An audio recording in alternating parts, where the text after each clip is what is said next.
Halloween, la dernière nuit d'octobre.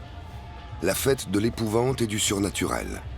Aux quatre coins du monde, des villes organisent de spectaculaires parades dans les rues, tandis que petits et grands portent des déguisements qui donnent la chair de poule. Contrairement aux idées reçues, Halloween n'est pas né aux États-Unis. Ses lointaines origines remontent aux Gaëls, les Celtes d'Irlande, et à une célébration issue du fond des temps. La fête de Samhain, qu'on relie souvent au terme de fête de Samhain en fait, en langue irlandaise. Alors le lien entre la Gaule et l'Irlande, il est évident. Samonios, qu'on appelle Samhain en français et Samhain en gaélique irlandais, est un temps de préparatifs et de rassemblement au seuil de l'hiver. Un temps où les esprits et les êtres féeriques allaient et venaient librement. Un temps où l'on pouvait voir l'avenir et accéder à un mystérieux royaume.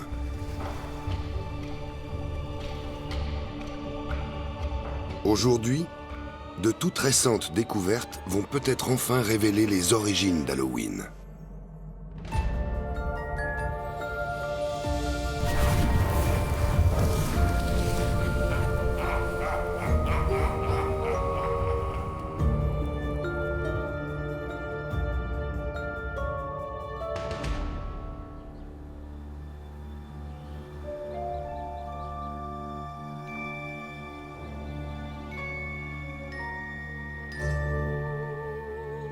Notre périple sur les traces d'Halloween démarre au nord de New York, dans la petite ville de Sleepy Hollow.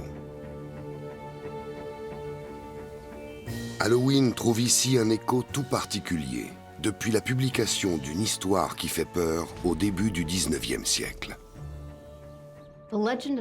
La légende de Sleepy Hollow s'est imposée comme une référence américaine du genre, car c'est elle qui a donné le là. Fantômes, citrouilles, farces, surnaturel, superstition, fin octobre, tout y est.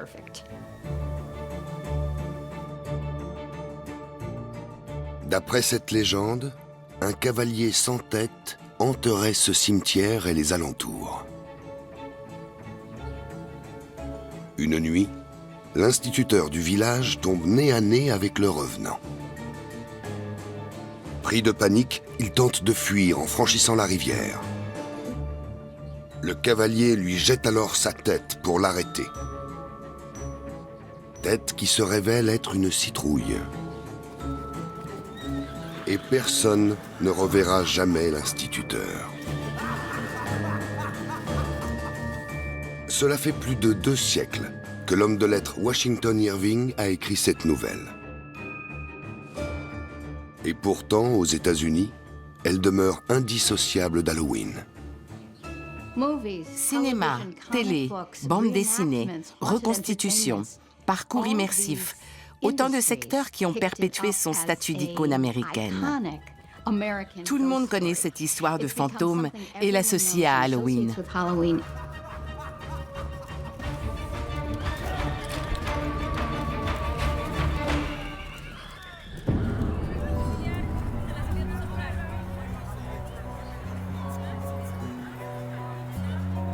Bon nombre de traditions et d'archétypes américains ayant subi le même sort, Halloween est désormais, outre-Atlantique, un carnaval hors norme, un univers de spectres, démons, squelettes et sorcières.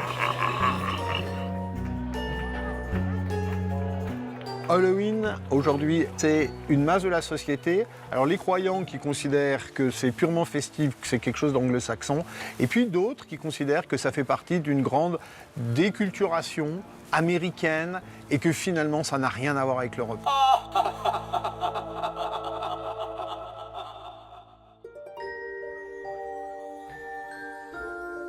Tout comme la légende de Sleepy Hollow, Halloween semble appartenir en propre aux États-Unis. Et désormais, cette fête a essaimé dans le monde entier. Aux 4 coins de la planète, citrouilles et sorcières sont partout en cette saison.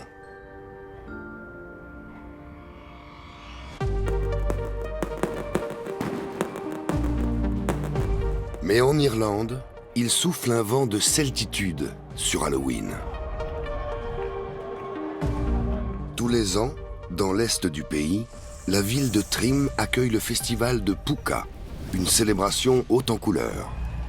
Son point d'orgue, une parade endiablée qui attire des milliers de fans à chaque édition. Âmes sensibles s'abstenir. Dans les rangs du cortège défilent les êtres fabuleux des mythes et légendes irlandais. Parmi eux, la Morrigan, terrifiante déesse de la guerre. En Irlande, la Morrigan et ses semblables ne sont jamais bien loin à cette époque de l'année. Car les racines d'Halloween ne sont ni anglo-saxonnes ni américaines. Remontant à des centaines, peut-être des milliers d'années, elles puisent leur source aux confins de l'Europe, dans une fête celte issue de la nuit des temps. Un interlude avant l'hiver, où des feux étaient allumés pour conjurer l'obscurité à venir. Son nom, Samhain.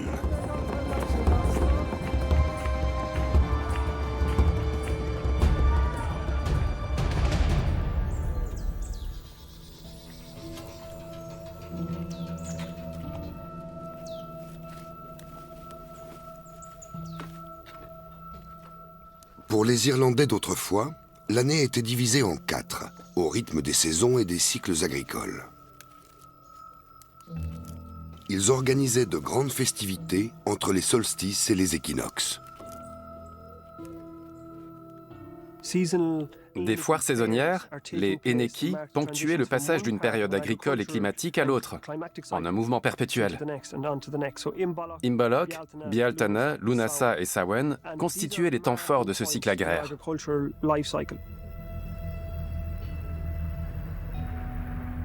Samhain était la fête la plus importante de toutes. Et quand on regarde, disons, les croyances, les religions de l'époque pré-chrétienne, tout ça marque la fin de l'année païenne et le début de la nouvelle année. Et donc c'est un moment crucial dans l'année, c'est la fin et le début. Et c'est comme s'il y avait une sorte de césure dans le déroulement du temps. Et donc là, tout ça correspond à une période de, je dirais, du temps hors du temps. Et c'est dans la composante mystique, surnaturelle de cette tradition, que se trouve l'ossature, les origines de l'Halloween moderne.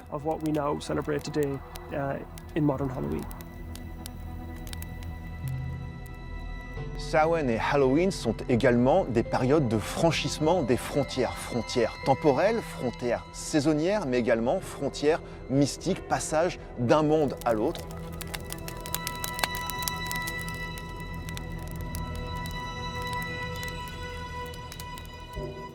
La proximité de l'au-delà est une notion omniprésente dans de nombreuses coutumes d'Halloween. Les réserves sont prêtes. Le lieu idéal est choisi en pleine nature. Le reste est un jeu d'enfant. Car comme on dit, on fait feu de tout bois.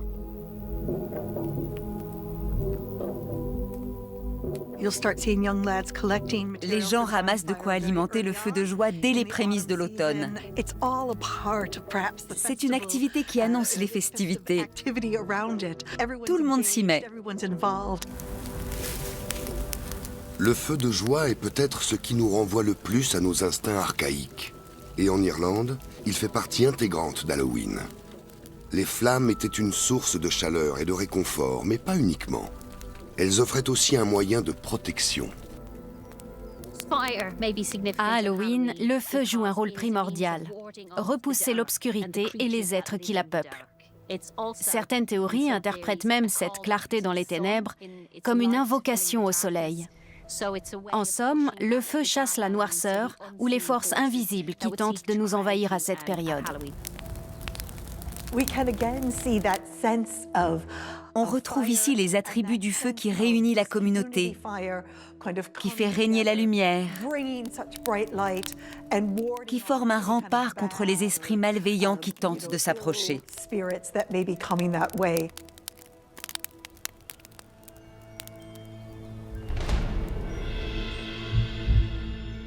La tradition du feu de joie serait vieille de plusieurs milliers d'années et proviendrait des festivités de Samhain.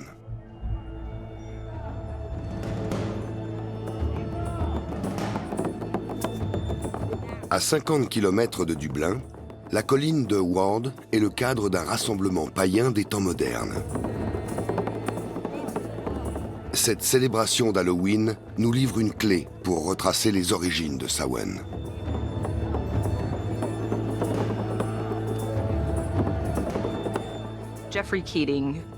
L'historien du XVIIe siècle, Geoffrey Keating, affirme que la colline de Ward est le berceau de Samhain. Les druides montaient y allumer le feu sacré, puis ils redescendèrent allumer tous les âtres d'Irlande avec leurs brandons. Nos païens modernes entendent perpétuer la tradition. Une fois que la vasque crépite, ils en acheminent la flamme jusqu'au village voisin, Athboy. À mesure que le feu sacré est allumé, un nouvel hiver peut commencer. Tous les habitants se rassemblent pour défier le froid et les ténèbres. Les célébrants ont la conviction de reproduire le rituel immémorial d'une cérémonie de Samhain. Mais leurs reconstitutions en sont-elles réellement issues? L'archéologie va peut-être enfin faire la lumière sur la signification de ces festivités d'antan. Il y a quelques années, des fouilles ont été menées dans la colline de Ward. Elles ont mis en évidence l'importance du site durant des millénaires. Il aurait été utilisé dès l'âge de pierre. Si les archéologues n'ont retrouvé que peu de traces de calcination à la surface, la prospection du sous-sol a été extrêmement fructueuse. Un monument bien plus ancien, totalement enseveli et donc invisible, a été détecté par des moyens géophysiques. Une tranchée a alors été ouverte dans cet édifice caché.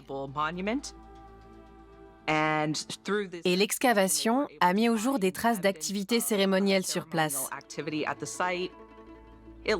Tout porte à croire que des festivités se déroulaient ici. Des feux auraient été allumés.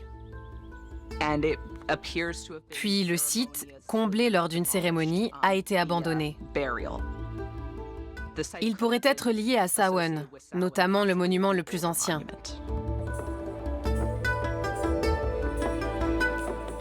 Des feux de Samhain illuminant la colline. Une hypothèse séduisante. Des traces de la fête millénaire se cachent peut-être également dans un autre site archéologique. Un lieu à l'aura surnaturelle qui inspirait la terreur.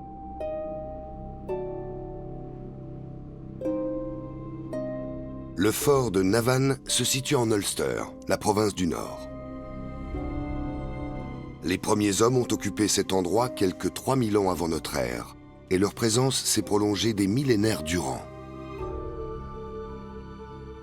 Le fort a connu son apogée à l'âge du fer, plus précisément au début de notre ère, quand les rois de l'Ulster y étaient intronisés.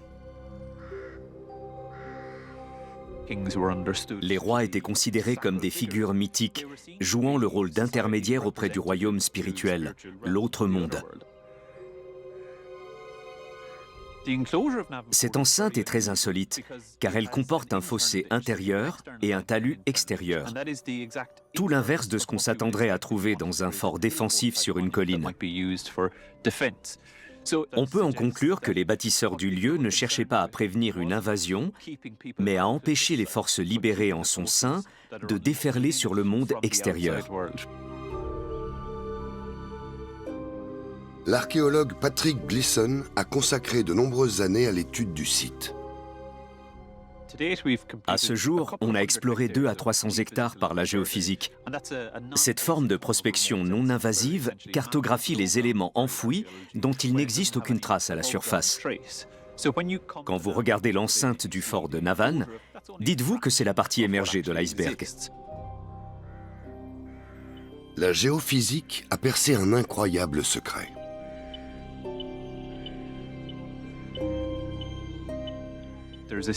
On a une série de complexes bien antérieurs, datant probablement de 700 à 100 ans avant notre ère, qui renferment d'étonnantes constructions. Soit un bâtiment en forme de 8, et dans chacun des cercles du 8, un autre bâtiment en forme de 8. À mon sens, les cercles du 8 reproduisent le cosmos, l'un des cercles symbolisant le monde humain, l'autre le divin. Et leur point de liaison est en fait le point de passage de la mortalité à l'immortalité. En d'autres termes, on est face à la transposition architecturale de l'autre monde.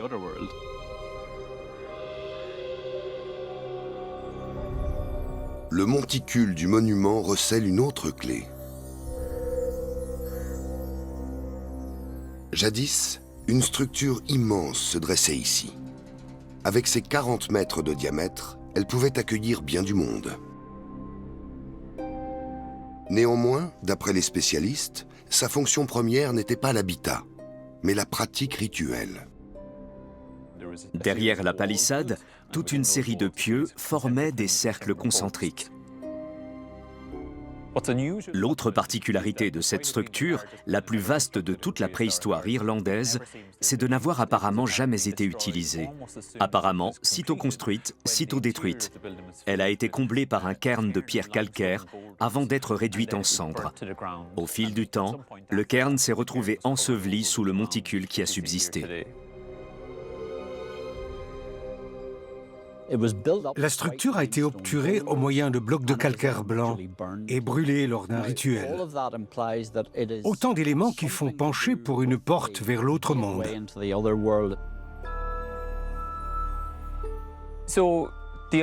La théorie du canal vers l'au-delà, du lieu de communication avec le divin, paraît vraiment pertinente. Tout porte à croire que Samhain était un rendez-vous majeur au fort de Navan, et en particulier du point de vue spirituel, surnaturel. Et on sait que Samhain était un moment où se tenaient de grandes assemblées. On associe cela aux Inox, les principales assemblées des royaumes irlandais du Haut Moyen-Âge. Et on sait aussi que le fort de Navan était un lieu de réunion pour de grandes assemblées. Le rassemblement de Samhain au fort de Navan est évoqué dans une légende médiévale irlandaise. Avec pour toile de fond le règne de Conchobar mac Nessa, le mythique roi de l'Ulster au 1er siècle de notre ère.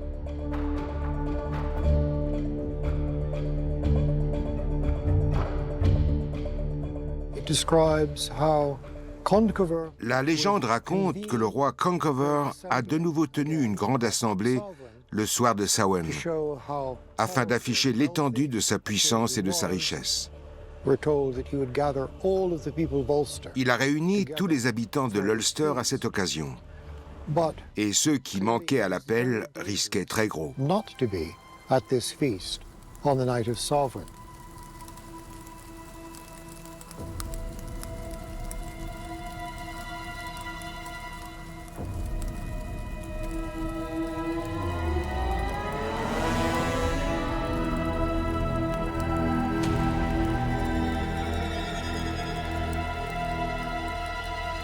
La créature féminine en train de se peigner est commune à de nombreuses cultures. Le peigne passé dans les cheveux serait un présage de mort.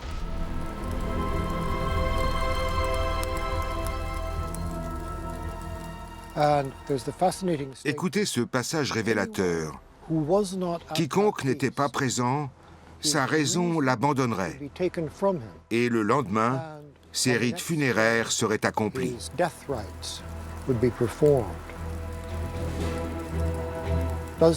Est-ce à dire que l'absent perdait la tête, mais également la vie?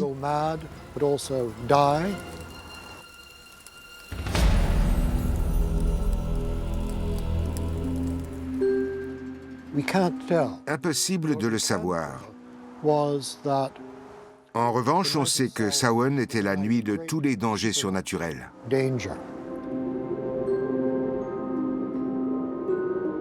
Une certitude qui a traversé les siècles jusqu'à nous.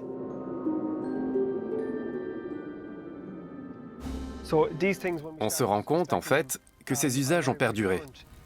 Rien que l'idée de rester calfeutré chez soi, en sécurité, est très vivace dans la pratique actuelle de Samhain. Les forces de l'au-delà représentent une notion largement au cœur de l'imagerie moderne d'Halloween. À commencer par son icône la plus emblématique. De nos jours, rien ne manifeste mieux l'esprit d'Halloween qu'une citrouille brillant de mille feux. Comme chaque mois d'octobre, à Long Island, dans l'État de New York, elles sont illuminées par milliers au pied des arbres pour le festival de lanternes citrouilles, les fameuses Jack-à-la-lanterne. À l'origine, la Jack-à-la-lanterne servait à faire des farces pour Halloween. L'une des plus répandues, en automne, consistait à prendre une citrouille, et il y avait l'embarras du choix dans l'Amérique du début du 19e siècle, à lui creuser un rictus, à y mettre une bougie allumée, et à l'accrocher à la fenêtre de quelqu'un pour lui flanquer la frousse. Or, ces citrouilles sculptées faisaient des décorations idéales. En moins d'un siècle, la Jack-à-la-lanterne est passée du statut d'objet effrayant à celui d'incontournable sur le perron pour accueillir les chasseurs de bonbons.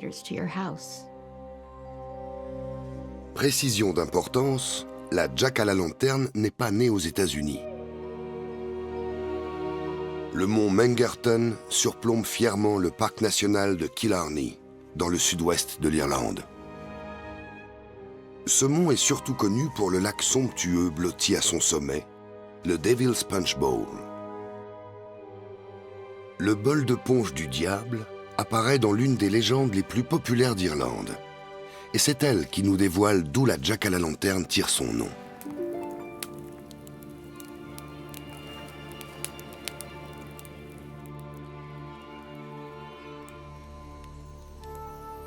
Il était une fois un cordonnier prénommé Jack, prenant le thé avec un inconnu à la mine sombre et mystérieuse. Plusieurs indices ne laissent guère de doute quant à son identité.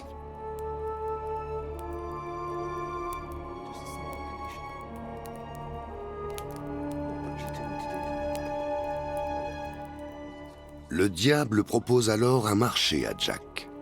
Il comblera son désir le plus cher, à la condition que le cordonnier le suive en enfer, au terme d'une échéance convenue.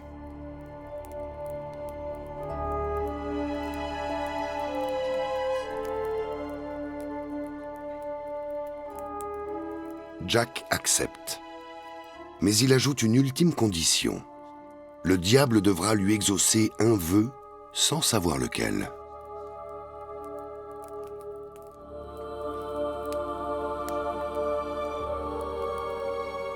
Le diable acquiesce à son tour et le pacte est scellé.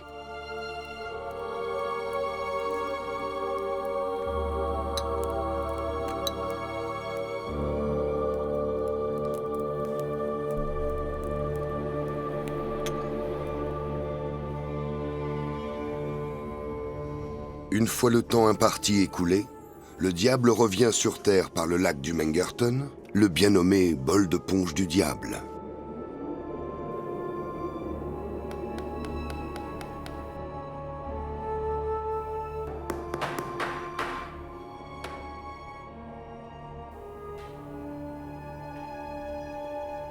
Il se présente chez Jack et l'informe que son heure est venue. Le cordonnier doit le suivre sans délai. Jack y consent, mais il demande quelques minutes de répit afin de terminer le ressemblage d'une paire de souliers.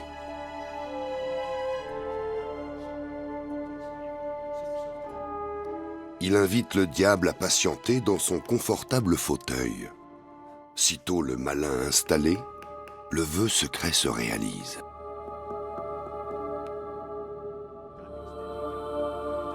Jack est maître des mouvements de quiconque s'assoit dans le fauteuil.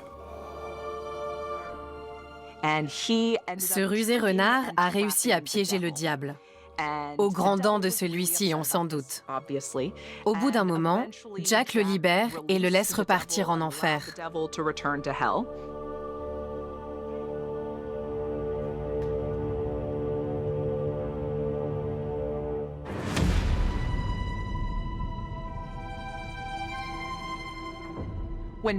Lorsque Jack finit par mourir, il veut aller au paradis. Mais Saint-Pierre lui dit « interdit d'entrer, oust !» Jack se rend alors en enfer et le diable s'exclame « Non, interdit d'entrer, je ne veux pas de vous, déguerpissez !»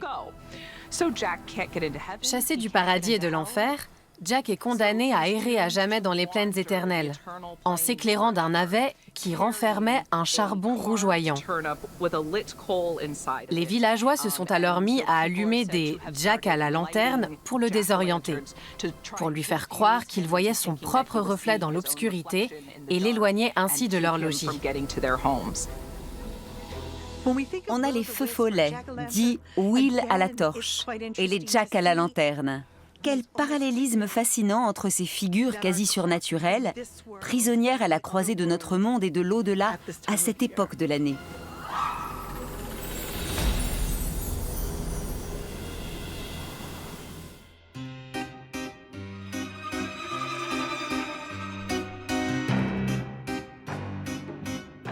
De nos jours, les lanternes navets sont reléguées aux oubliettes. Normal, les citrouilles se creusent bien plus facilement. Il n'empêche, la mère de toutes les lanternes a l'air diablement plus menaçante. Telle cette redoutable survivante, exposée au musée de la vie rurale irlandaise.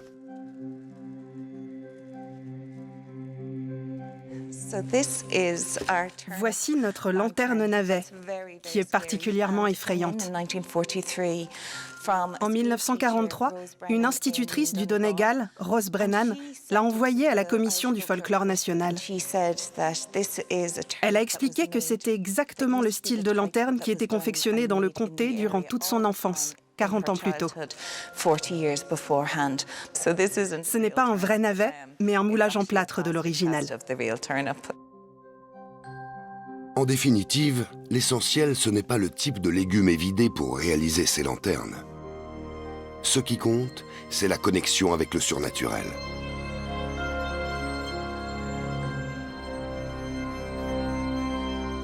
Et il en va de même pour toutes les autres denrées d'Halloween. Pommes et fruits à coque, loin d'être de simples gourmandises, ont une finalité bien plus vaste.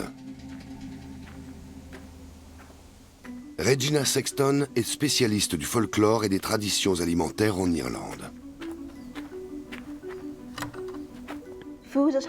Les spécialités d'Halloween revêtent des propriétés magiques. On ne les consomme pas uniquement pour se faire plaisir, mais pour accomplir des gestes codifiés, ritualisés, qui font appel à leur magie.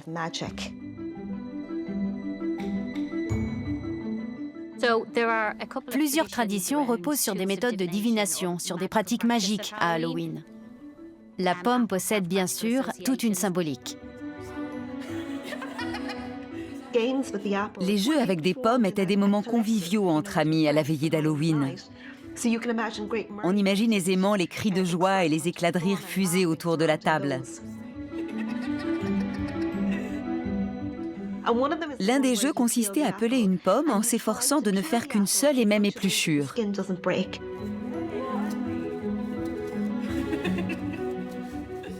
Vous obteniez ainsi un long ruban de peau.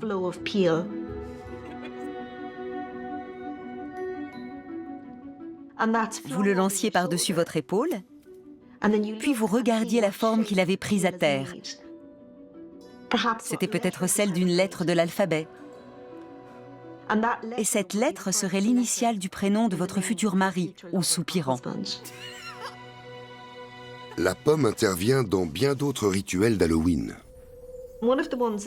L'un d'entre eux consiste à manger une pomme à minuit.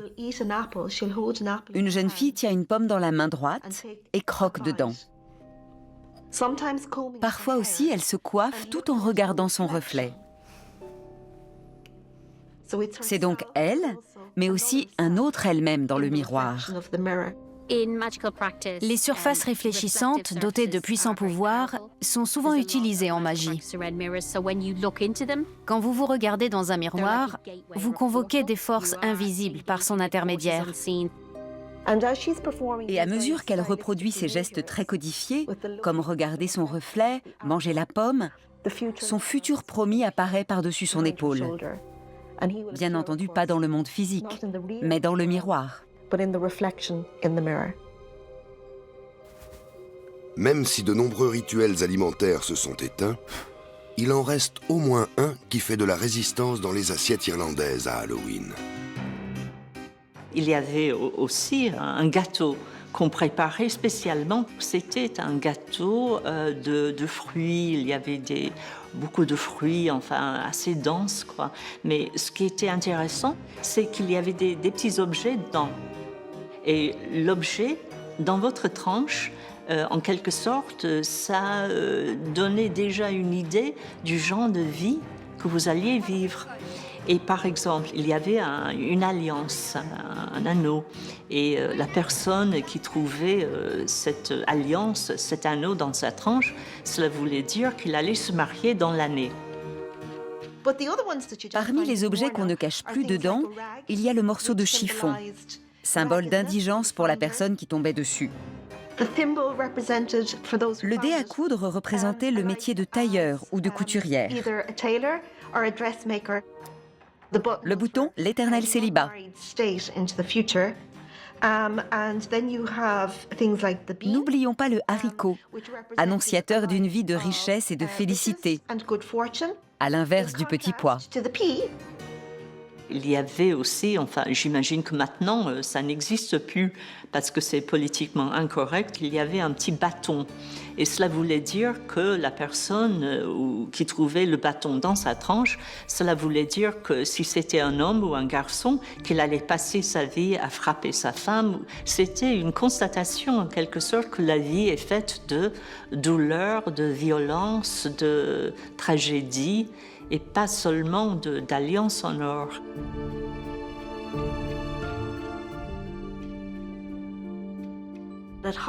Les denrées d'Halloween servent aussi à nous rapprocher des habitants de l'autre monde. Elles intègrent donc à la fois les vivants, les morts et les êtres féeriques. Une dimension capitale, voire primordiale de cette fête en Irlande.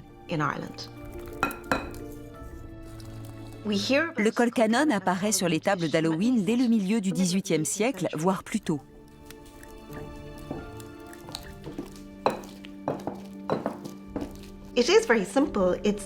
C'est un plat tout simple, une purée de pommes de terre généreuse en beurre et en lait que vous rehaussez soit avec du chou paumé, soit avec du chou frisé.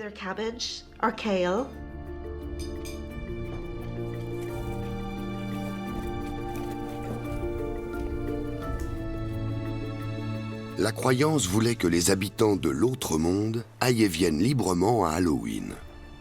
Et eux aussi avaient besoin de se restaurer.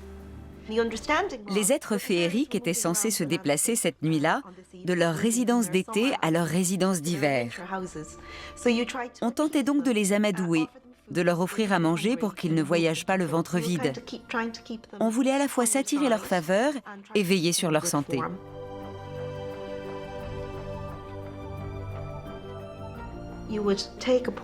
Voilà pourquoi une part du colcanon était réservée aux êtres féeriques.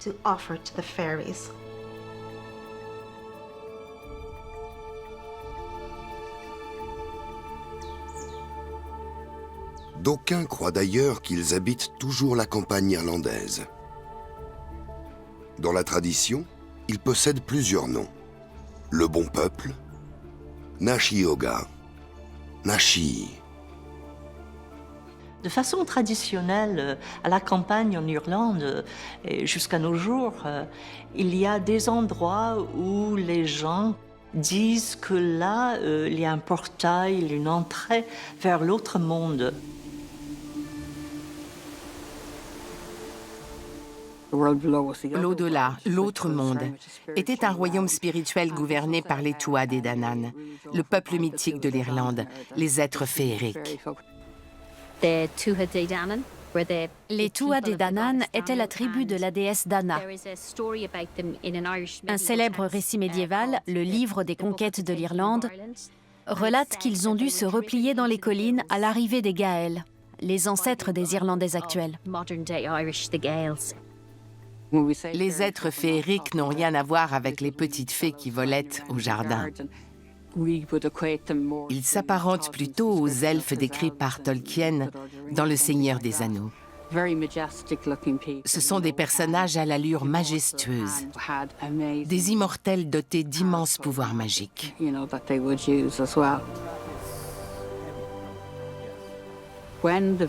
Comme la frontière entre les deux mondes s'amenuise à l'approche de Samhain, le franchissement devient possible.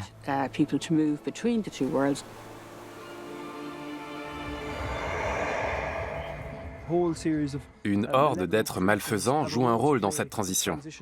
Monstres, guerriers, loups-garous, tous sortent de l'autre monde pour préparer les paysages à l'hiver. La perspective de créatures surnaturelles vagabondant librement explique sûrement cette tradition d'Halloween qui nous est chère, le déguisement. Les habitants terrifiés ont alors eu l'idée de se costumer pour se fondre dans le décor tourmenté de la nuit. Il fallait berner les esprits, passer inaperçus, et donc se déguiser, parfois avec des peaux d'animaux sur les vêtements, quand on devait sortir. Et aussi porter un masque. Les masques animaliers étaient très prisés jadis. J'ai eu envie de vous montrer ce spécimen, fait en peau de lièvre, figurez-vous. On se rend compte, même si le matériau a beaucoup durci, qu'il épousait parfaitement le visage et qu'il devait être terrifiant. Les yeux, le nez sortaient par les trous, ainsi que la bouche. Il reste quelques poils de moustache. Et je trouve l'ensemble très efficace. Si vous croisiez quelqu'un qui le portait en pleine nuit, vous deviez avoir la peur de votre vie. Le masque permet également d'exprimer le caractère espiègle et transgressif d'Halloween. Très souvent, les humains calquent leur comportement sur ce qu'ils perçoivent du monde surnaturel. Et c'est flagrant à Halloween. Si une créature de l'autre monde va nous jouer un tour ou nous taquiner, l'excuse est toute trouvée pour en faire autant.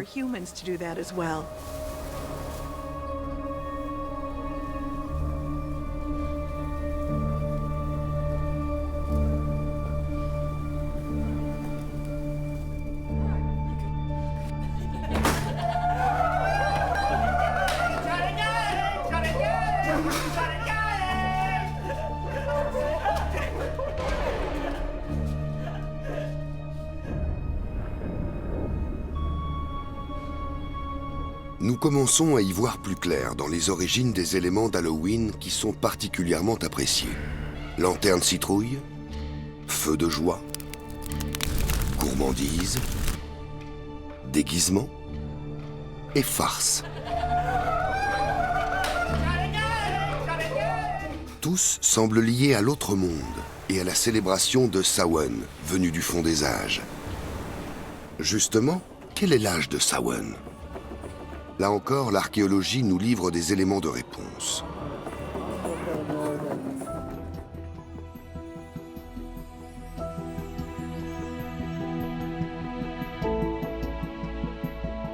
Dans le sud-ouest de l'Irlande, la campagne aux alentours du Lough Gur regorge de monuments millénaires. Aucun ne peut toutefois rivaliser avec l'époustouflant cercle de pierre de Grange. Le cercle de Grange est le plus grand cromlech d'Irlande, avec 46 mètres de diamètre intérieur. L'espace est tout bonnement immense. Le talus qui l'entoure fait 9 mètres de large et quasiment 2 mètres de haut.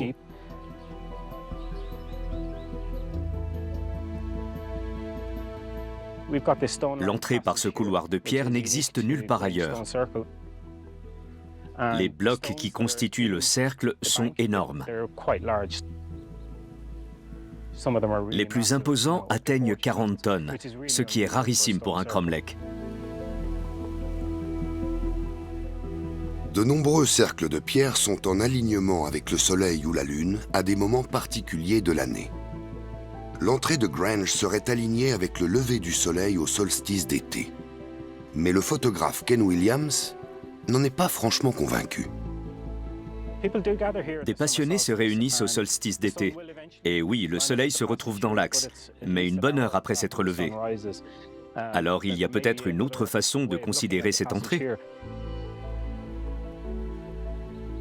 Exactement en face du couloir, une pierre pointue se dresse entre un bloc plus massif et un arbre. La pierre 69. Elle pourrait faire partie d'un alignement solaire qui se produit à Samhain.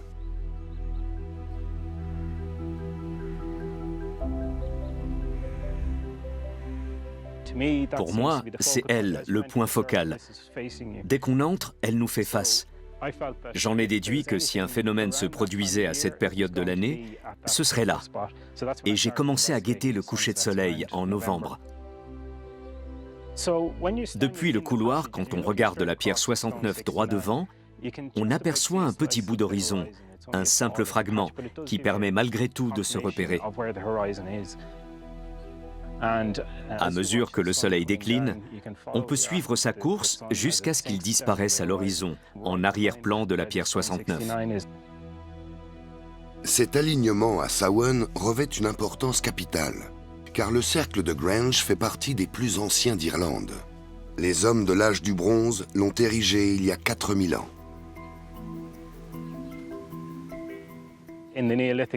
Il fêtait le mi-temps de l'hiver, qui correspondait au solstice. Les bâtisseurs du cromlech connaissaient sûrement le site de Newgrange et son alignement à la mi-hiver. En toute logique, ils célébraient aussi le début de la saison. Ils devaient avoir conscience de la métamorphose du paysage chaque année, la chute des feuilles d'arbres, les premières gelées, le départ de certains oiseaux, l'arrivée d'autres. Et ils marquaient certainement cette transformation à leur manière. Cet alignement en résonance avec Samhain nous fait dire que l'intérêt pour cette période de l'année remonte au néolithique. Quand bien même, nul ne sait comment le paysan du néolithique appelait les jours charnières entre l'automne et l'hiver, ni s'il accomplissait des rituels pour ponctuer ce passage. En Irlande, la toute première trace écrite de Samhain date du Moyen-Âge. Les références les plus anciennes, du 9e ou 10e siècle, on les doit aux copistes qui réinventent le passé irlandais à l'aune du christianisme. Il existe toutefois une mention de Samhain bien antérieure.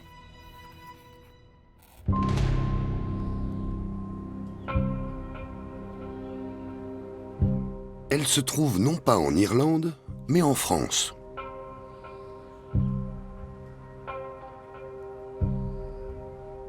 Lyon est la 3e plus grande ville française. Comme la plupart de leurs compatriotes, les Lyonnais n'ont pas pour habitude de célébrer Halloween.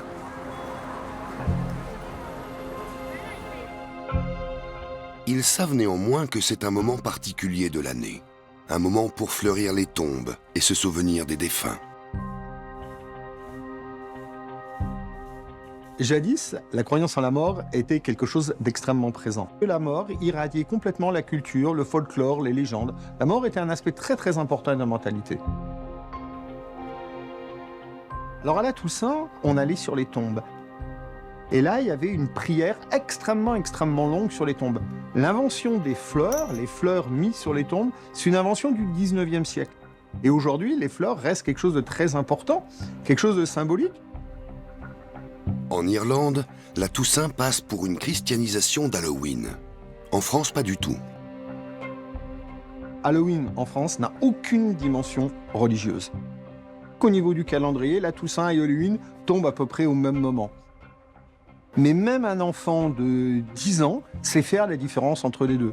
Mon fils, et il sait très bien qu'il faut aller sur les tombes, et là, il est dans une forme d'esprit, et puis après, il va s'amuser avec ses copains avec des citrouilles. Les deux ne sont absolument pas mêlés.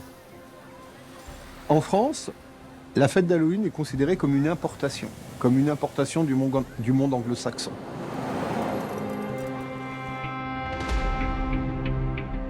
Pourtant, Halloween est peut-être plus française qu'on ne le croit. De mystérieuses inscriptions gravées sur une table de bronze millénaire laissent supposer que Samhain était célébré ici, il y a 2000 ans. À l'époque, la France s'appelait la Gaule et ses habitants qui sont des Celtes, les Gaulois.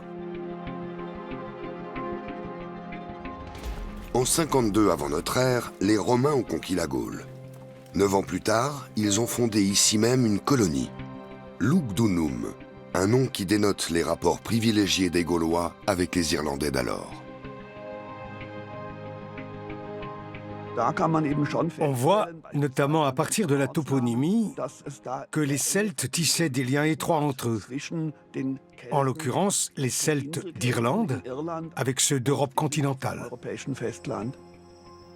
Le premier exemple de dieu similaire ou comparable entre la Gaule et l'Irlande, ce serait le dieu Lugh, qu'on devrait prononcer Lugh en Irlande. On trouve son équivalent en Gaule, ce serait Lugus. Alors ici, l'ancien nom de la ville de Lyon, c'est Lugdunum. Deux splendides théâtres témoignent en majesté de la présence romaine. Jouxtant les édifices, le musée gallo-romain préserve l'histoire de la ville antique.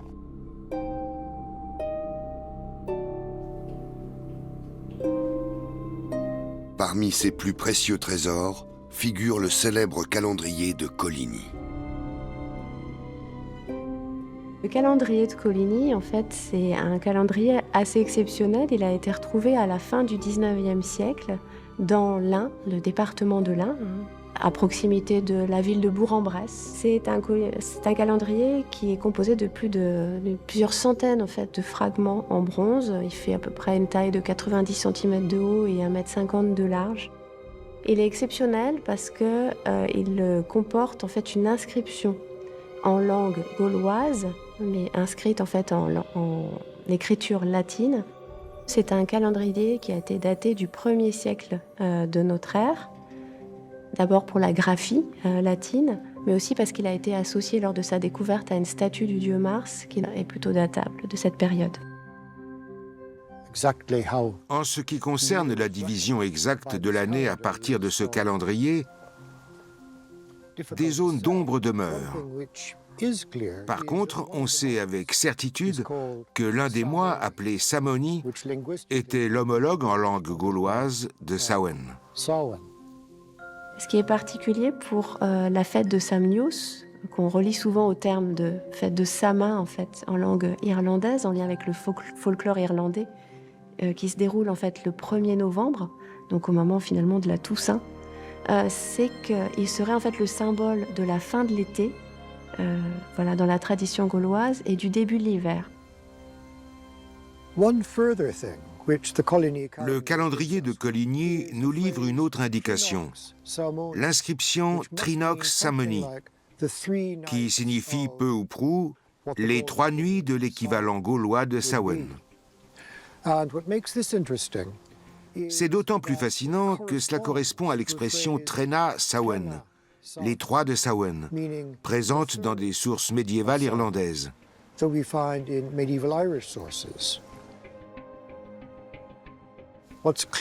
En somme, il semblait communément admis et solidement ancré que les célébrations suivaient un rythme ternaire.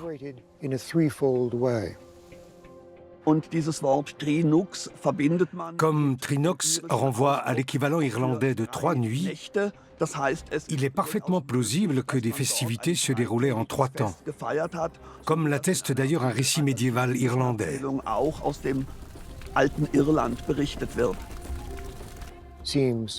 À l'évidence, le rite précurseur de Samhain remonte aux tout premiers Celtes, les ancêtres communs des Celtes de Gaule et des Irlandais pré-chrétiens.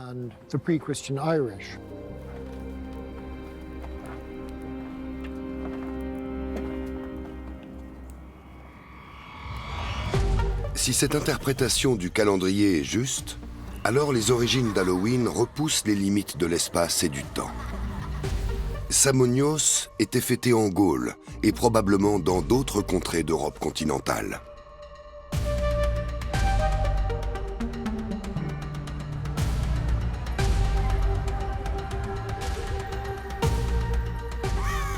Partis sur les traces d'Halloween, nous avons découvert que ces coutumes provenaient souvent de pratiques bien plus anciennes.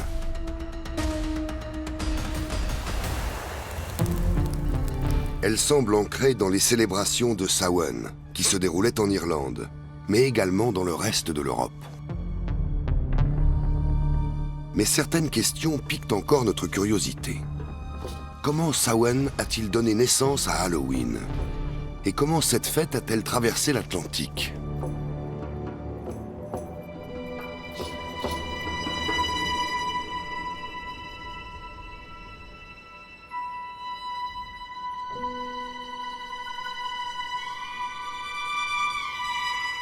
L'histoire de l'américanisation d'Halloween débute il y a près de 2 siècles. Dans l'Irlande des années 1840, un parasite ravage les cultures de pommes de terre.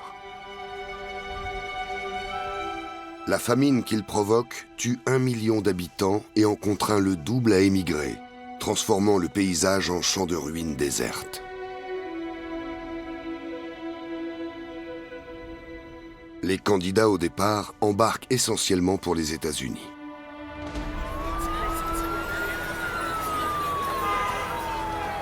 Et ils emportent Halloween dans leur bagage. Ces gens émigraient non par choix, mais par nécessité. Et ils se sont efforcés de maintenir leur identité irlandaise dans ce pays d'adoption, entre autres grâce à Halloween. Il suffisait d'avoir des pommes et des fruits à coque pour reproduire presque tous les jeux traditionnels de la veillée. De fil en aiguille, cette fête a suscité un enthousiasme inouï outre-Atlantique. On la voit littéralement essaimer. Partout où les immigrants s'installent, le folklore local se teinte d'accent irlandais. Ainsi, à Atlanta, on raconte que des jeunes femmes mangent une pomme en se regardant dans le miroir, à la lueur d'une bougie, dans l'espoir de voir le reflet de leur futur mari. Une pratique également très présente en Irlande.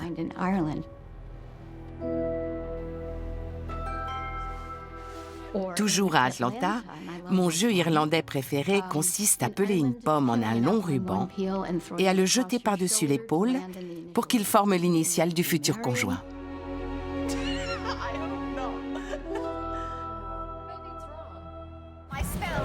Mais les symboles d'Halloween version américaine ne sont pas tous originaires d'Irlande. Si la Jack-à-la-lanterne sort bien d'une vieille légende irlandaise, la dame au chapeau pointu a connu un autre destin. Une ville en particulier rime avec sorcière. À l'occasion d'Halloween, elles se réunissent sur le pré communal de Salem pour une assemblée pas comme les autres, le cercle magique des sorcières. La cérémonie des sorcières de Samhain a pour vocation d'honorer les défunts, de célébrer les ancêtres, de nous inscrire dans le continuum des générations qui nous ont précédés. Elle nous ancre au sein d'une vaste communauté qui inclut à la fois les vivants et les morts. C'est un hommage commémoratif dédié à nos chers disparus. Pour les sorcières d'aujourd'hui, ce cercle constitue un espace sacré à l'orée de l'autre monde. Lorsqu'elles communiquent avec ce mystérieux royaume, elles perpétuent la tradition ancestrale de Samhain. En revanche, l'origine de la sorcière d'Halloween est tout autre.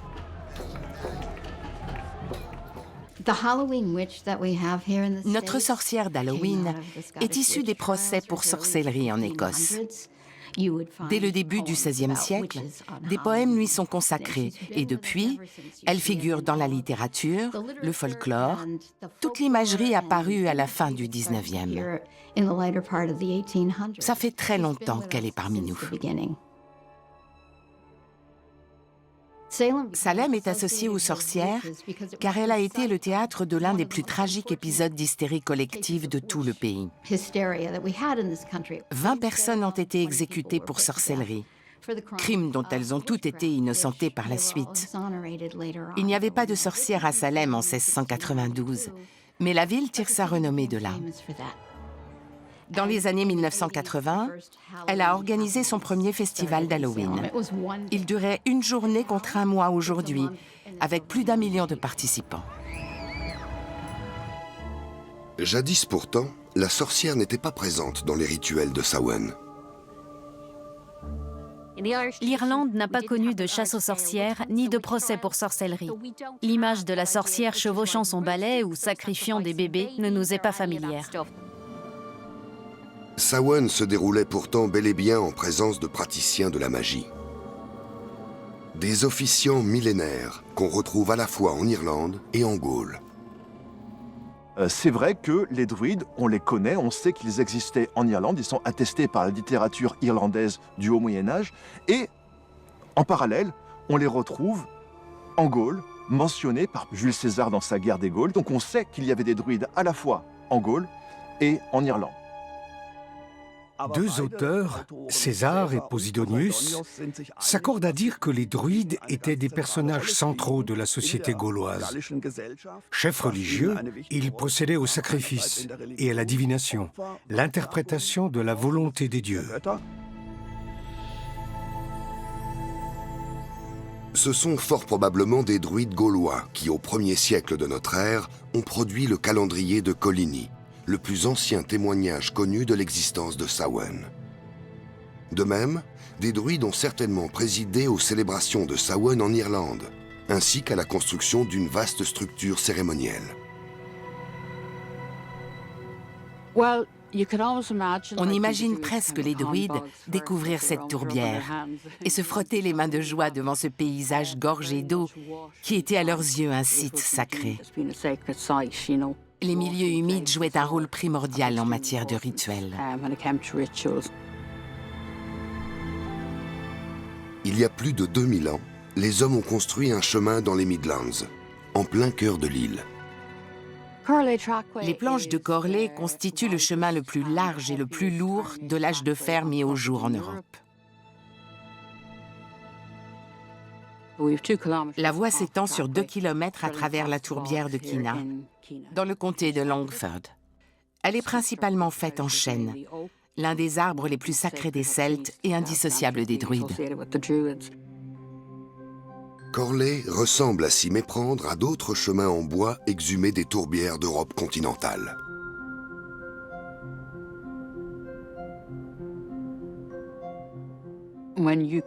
Lorsqu'on compare Corley aux chemins découverts sur le continent, notamment en Allemagne, les similarités sautent aux yeux. Même méthode et mêmes outils.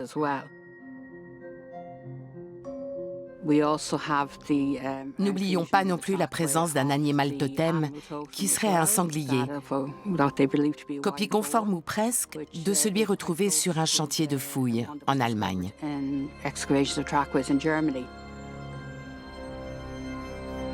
Là encore, cela témoigne d'une culture commune à l'Irlande et à l'Europe continentale. Et là encore, l'exaltante possibilité d'un lien avec Samhain se dessine. La tourbière était aussi perçue comme un portail. Un univers intermédiaire entre notre monde et l'au-delà. La notion d'un autre monde, d'un royaume surnaturel existant parallèlement au monde physique, imprègne largement les rituels de Samhain. Elle est également au cœur de bien des coutumes modernes d'Halloween.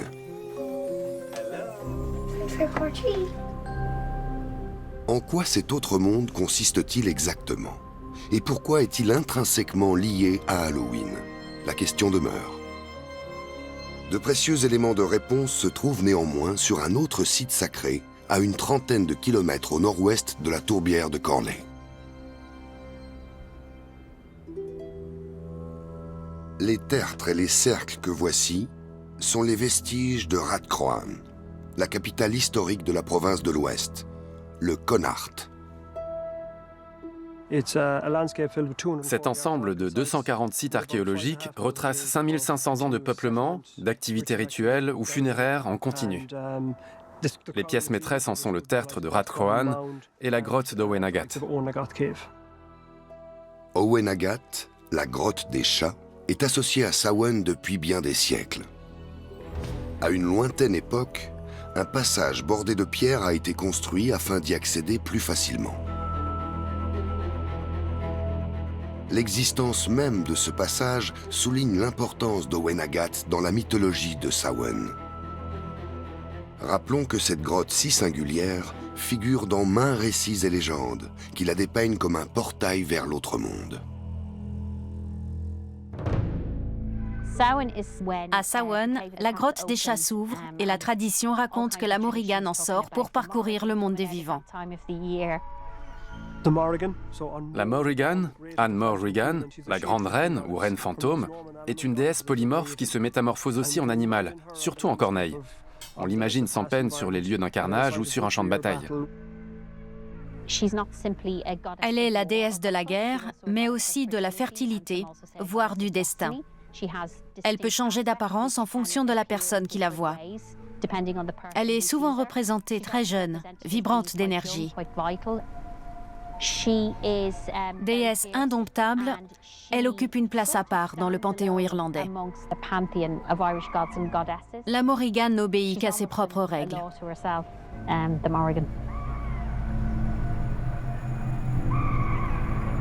La Morrigan n'est pas la seule créature surnaturelle à surgir de la grotte à Samhain.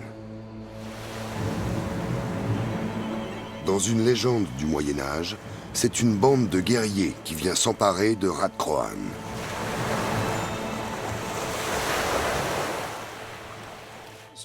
Les aventures de Nera constituent un classique des contes de l'Irlande médiévale pour Samhain.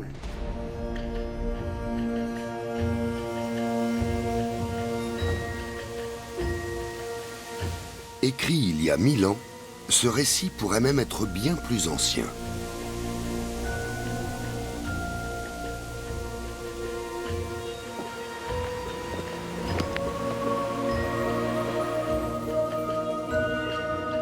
L'histoire se déroule au 1er siècle de notre ère. Elle commence dans la grande salle des assemblées de Radcroan. Lors de la veillée de Samhain, un guerrier du nom de Nera accepte de relever un défi. Aller attacher un brin d'osier autour du pied d'un pendu.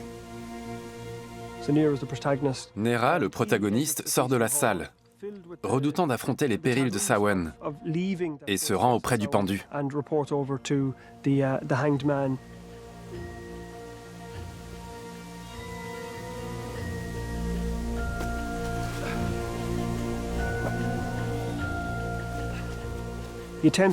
Il tente de nouer la cordelette par 3 fois.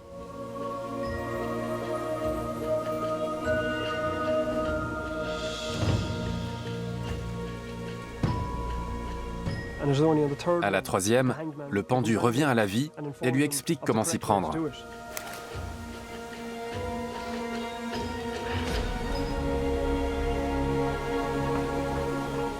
Le cadavre continue de lui parler et lui annonce qu'en fait, il est mort de déshydratation et qu'il a très soif.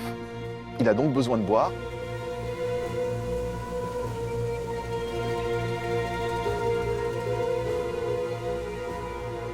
Nera répond « D'accord, je te porte, et nous allons demander de l'eau, comme s'il partait faire la tournée des bonbons. » Nera ne fait plus qu'un avec le cadavre. Et c'est exactement pareil à Halloween. Les gens se déguisent en morts-vivants et font le tour du quartier pour jeter des sorts ou récupérer des friandises.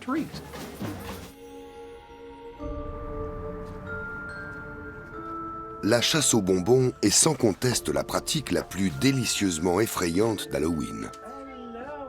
Trick or treat! Happy Halloween, everyone!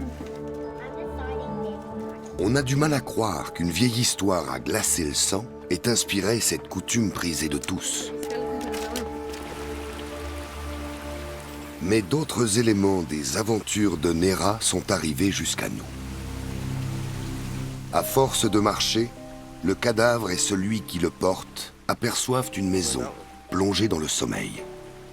Une maison, enfin, il trouve des gens qui lui ouvrent la porte et qui lui proposent au cadavre de boire. Celui-ci boit jusqu'à plus soif et finit par régurgiter, par vomir toute l'eau sur les habitants de la maison qui en fait décède. Toute la famille meurt, faute d'avoir respecté une tradition de Samhain, faire le ménage chez soi. Jusqu'au XXe siècle, c'était un sacrilège de laisser les cendres dans l'âtre. Il fallait les disperser hors du logis avant la nuit de Samhain.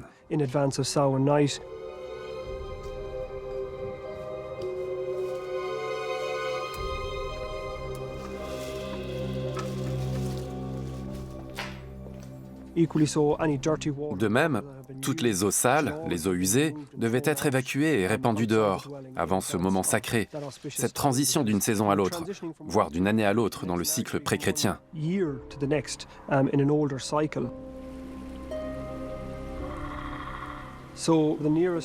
L'histoire de Néra reflète ainsi les usages en vigueur. Néra abandonne alors le cadavre pour retourner auprès des siens. Mais ses aventures sont loin d'être terminées. Néra retourne au fort et là, il découvre que le fort de Cruachan est entièrement brûlé, que les invités sont tous morts, décapités, et il se demande évidemment ce qui s'est passé.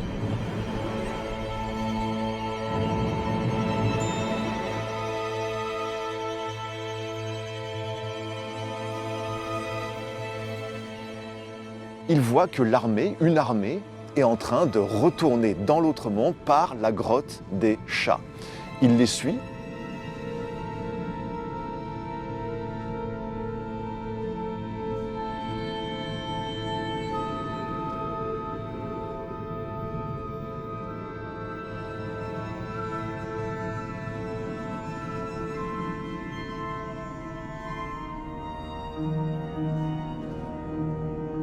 Néra a beau tenter de passer inaperçu,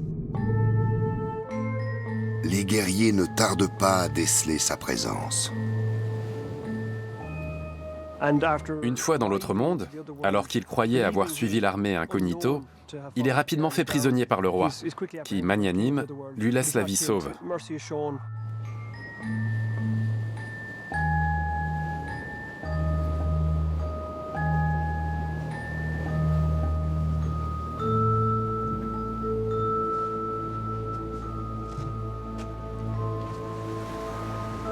Le roi envoie Néra rejoindre une jeune femme, qui lui fera bon accueil.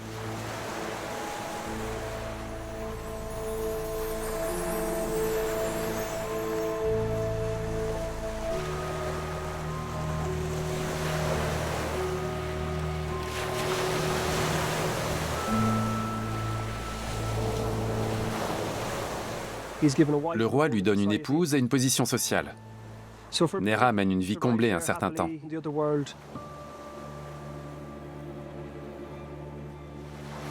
Néra est très heureux, il accepte tout ça, jusqu'au moment où sa femme lui annonce que le fort de Rathcroghan, le fort de Cruachan, n'est en fait pas brûlé, que les invités ne sont pas morts, c'était une illusion. Par contre, tout ça, ça va vraiment se dérouler s'il ne fait rien. Ça se déroulera à la prochaine fête de Samhain.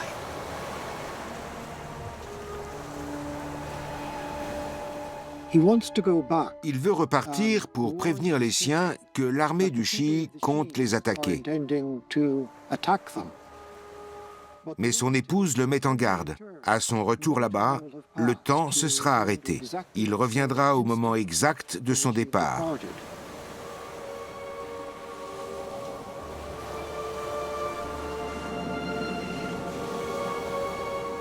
Que nous enseigne cet étrange récit? Loin de relever purement de l'imaginaire, les mythes recèlent toujours des messages puissants.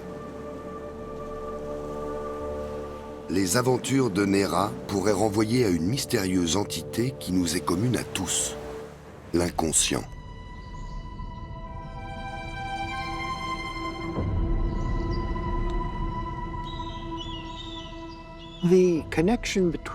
Quel rapport entretiennent l'autre monde et notre inconscient?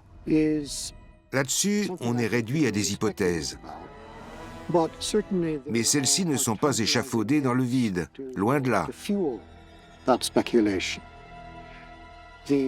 Ainsi, le lien présumé entre les rencontres surnaturelles et la folie, à savoir le risque encouru par les habitants de l'Ulster dans le récit de l'assemblée de Concover mac Nessa, illustre parfaitement ce propos.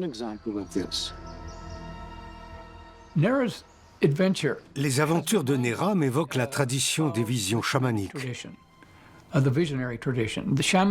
Le chaman est capable d'accéder à l'autre monde par la transe, par des rituels, par l'obscurité d'une grotte. Et ce voyage provoque l'expérience visionnaire, le dialogue avec une entité spirituelle, en l'occurrence son épouse. Ce qu'elle lui enseigne, Nera le transmet à son tour aux membres de sa communauté pour leur venir en aide. On est totalement dans une perspective chamanique.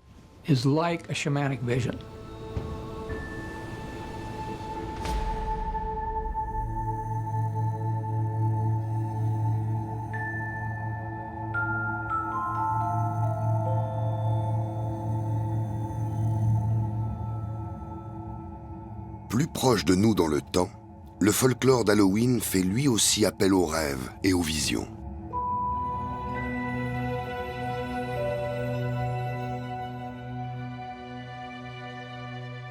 Cette période de l'année est bien sûr très propice à la magie amoureuse.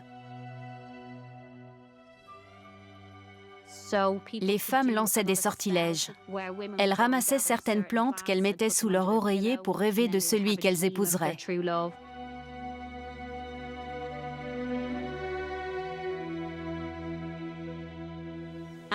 La période s'y prête d'autant plus que c'est un entre-deux, un temps pour communiquer avec l'invisible. Parfois, l'inconscient prend le pas sur la réalité éveillée.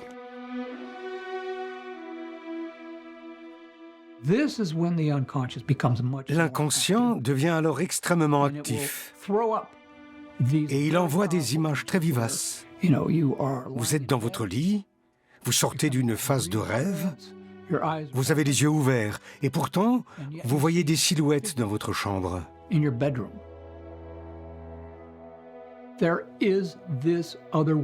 Cette réalité de l'autre monde a beau sembler menaçante, elle offre par la même occasion un avant-goût d'éternité.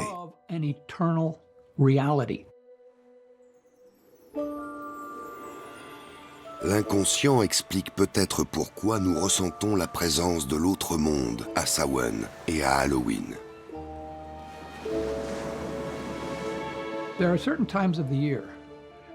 Certaines périodes de l'année favorisent l'activité de notre inconscient. Ce sont des moments de transition, rythmés par le passage d'une saison à l'autre. Halloween est véritablement un rendez-vous crucial, car on passe d'un monde d'abondance, de lumière, à un monde qui s'obscurcit, d'où l'impression que le déclin est en marche.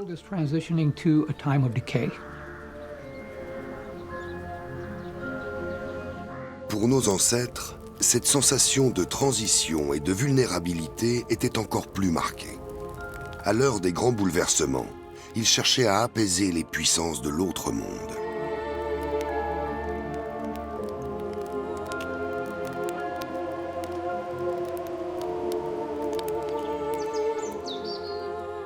Et tout particulièrement à Owen Agat, connu depuis des siècles pour être un portail vers le royaume du surnaturel.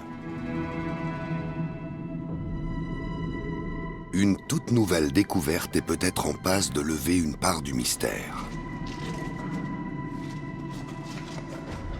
Nera s'est faufilé dans la grotte d'Owen Agat en quête de réponses.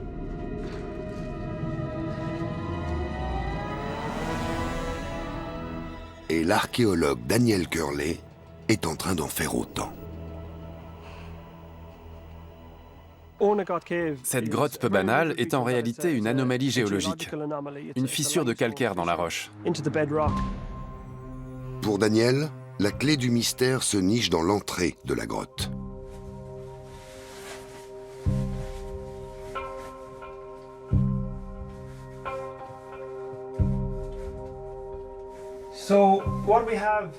Ici même, on a un passage creusé par l'homme, qu'on appelle le souterrain. Et cette série de dalles de pierre a été posée à un moment donné.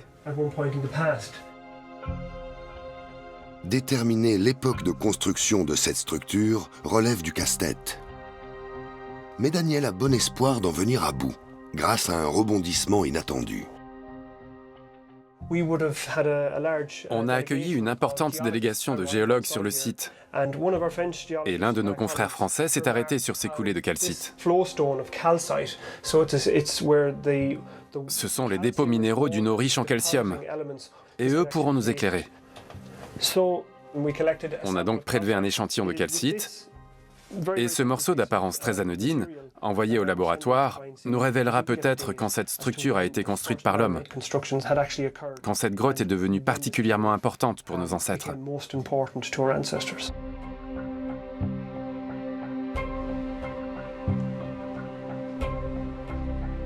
Frank McDermott est professeur de géologie au Collège universitaire de Dublin.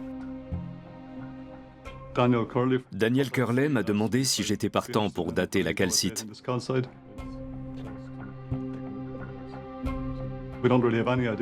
Comme on n'a aucune idée de l'ancienneté de l'artefact, j'étais emballé par la perspective de mettre un âge dessus.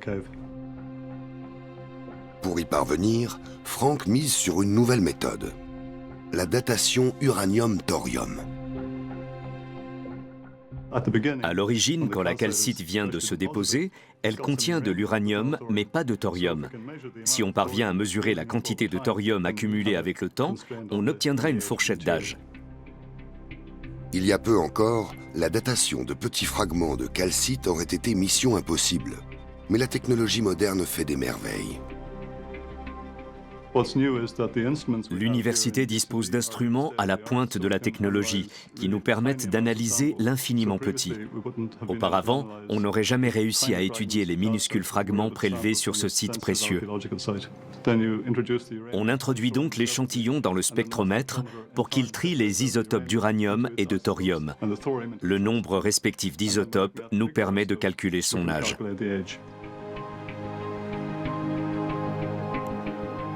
Jusque-là, les spécialistes pensaient que le passage d'Owen Agat avait été construit il y a quelques 1500 ans. Mais une fois l'analyse terminée, Frank est surpris du résultat. D'après la datation uranium-thorium, la calcite a commencé à se former sur la dalle de pierre il y a près de 650 ans. À l'évidence, la dalle, le linteau, est susceptible d'être bien antérieur. Nous, on a daté le revêtement, qui est forcément plus récent que l'artefact lui-même. La structure a donc au moins cet âge-là, et elle est potentiellement plus ancienne encore. Cette découverte laisse supposer que l'entrée d'Owen Agat remonte au Moyen-Âge. Or, l'histoire de Nera a justement été écrite à cette époque-là. Les œuvres sont peu à peu truffées de références à Owen Agat et à son symbolisme surnaturel, lié à la structure, à l'agencement, aux travaux dans la grotte. À l'heure où le christianisme est déjà bien implanté, les hommes modifient volontairement cet espace, afin, qui sait, de réconcilier ce qu'ils savent de leur propre passé païen avec leur vision chrétienne.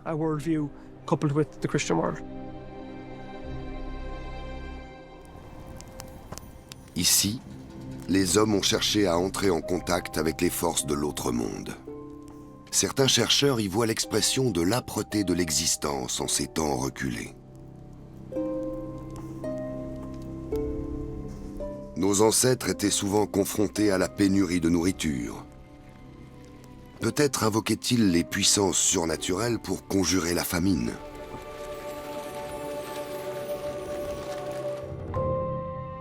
En 2021, à quelques kilomètres seulement d'Owen Agat, des archéologues ont fait une extraordinaire découverte. Gortnakrana est une tourbière, une zone humide sacrée à 7 km au nord-est de Rathcrohan. La grande variété de matériaux archéologiques mis au jour lors des fouilles indique que des animaux sacrifiés, des corps et des artefacts ont été déposés dans l'eau durant des millénaires. Comme Samhain est un temps liminaire majeur du calendrier irlandais, un temps de l'entre-deux, il semble logique d'accomplir ces sacrifices dans un endroit liminaire à une période liminaire de l'année. Trouvaille plus exceptionnelle encore, une idole païenne. C'est une statue en chêne, taillée dans un gros tronc. Longue de 3 mètres, elle a une apparence humaine avec des encoches sur tout le corps.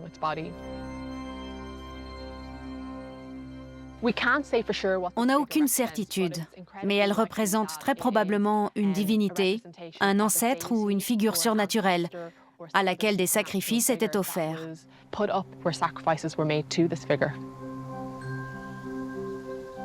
Les encoches profondes le long de l'idole auraient une signification particulière. Elle serait la représentation stylisée des côtes d'un corps décharné. Ça évoque la famine, la pénurie de nourriture, et donc des sacrifices pour favoriser le renouveau, l'abondance des récoltes, ce genre de choses. De telles sculptures en bois ont été retrouvées dans tout le nord-ouest de l'Europe, notamment dans les zones humides, idéales pour leur conservation. Des statues similaires existent en Grande-Bretagne, au Danemark et dans les autres pays scandinaves, ainsi qu'en Allemagne et en France.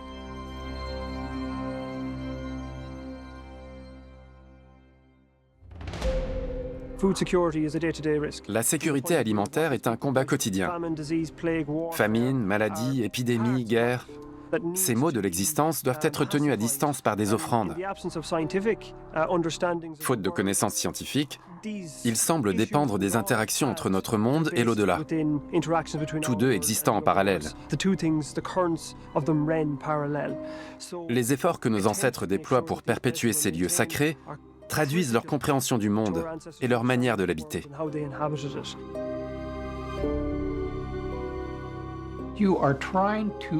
On tente d'amadouer les entités de l'autre monde, de s'attirer leur bonne grâce afin de recevoir des bienfaits. C'est en quelque sorte un échange de bons procédés. Vous apaisez les dieux. Vous leur montrez toute votre sincérité dans votre système de croyance.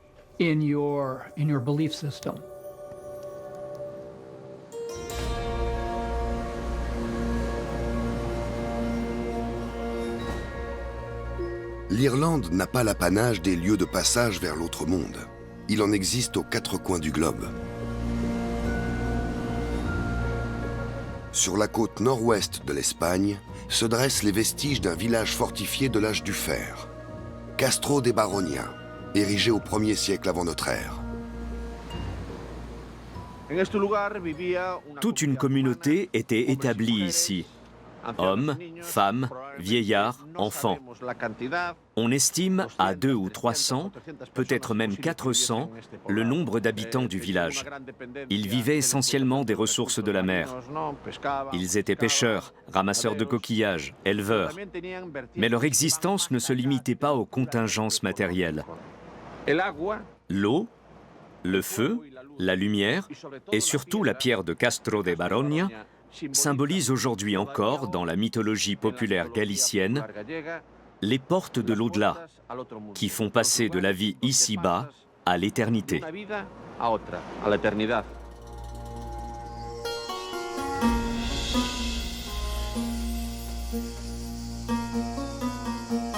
Certains portails, plus sinistres que d'autres, entraînent la mort de quiconque les franchit.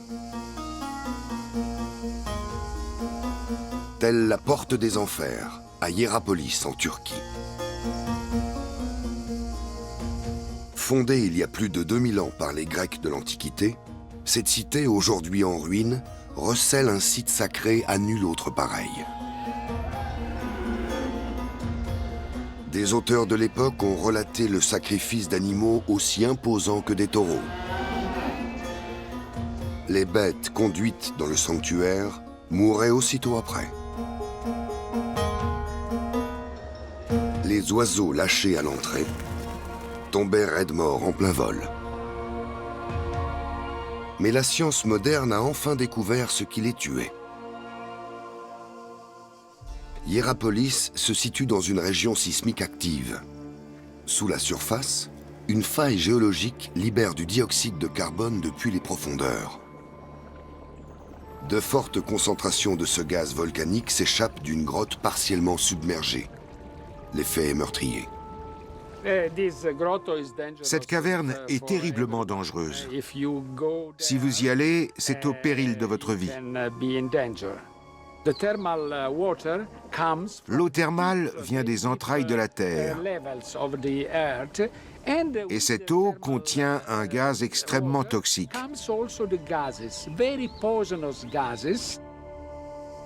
La croyance voulait que cette grotte mène aux enfers, le royaume des morts, régi par le dieu Pluton.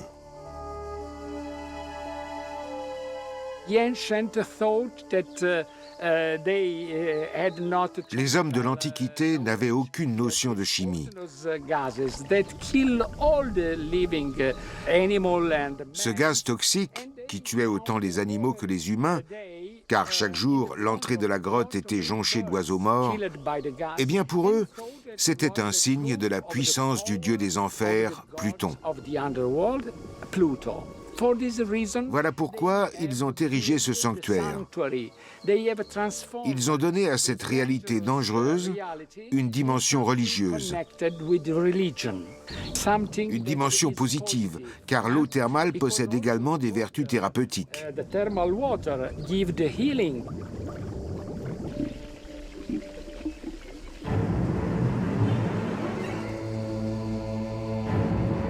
Passerelle vers l'autre monde, ces sites et leurs homologues irlandais représentent une composante fondamentale de notre humanité.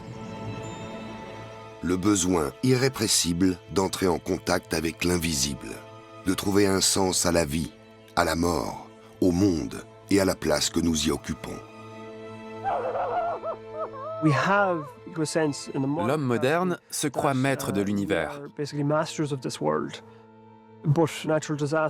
Mais les catastrophes naturelles, le changement climatique, tous ces différents phénomènes qui ont émergé récemment montrent bien que notre monde est incertain, que notre place est plus fragile qu'on l'imaginait.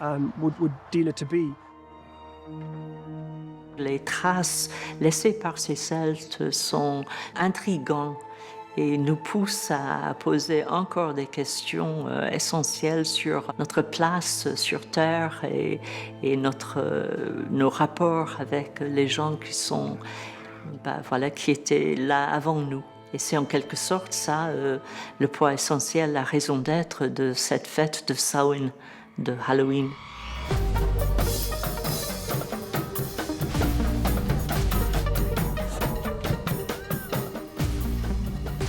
Ce périple sur les traces d'Halloween nous a fait voyager dans le temps.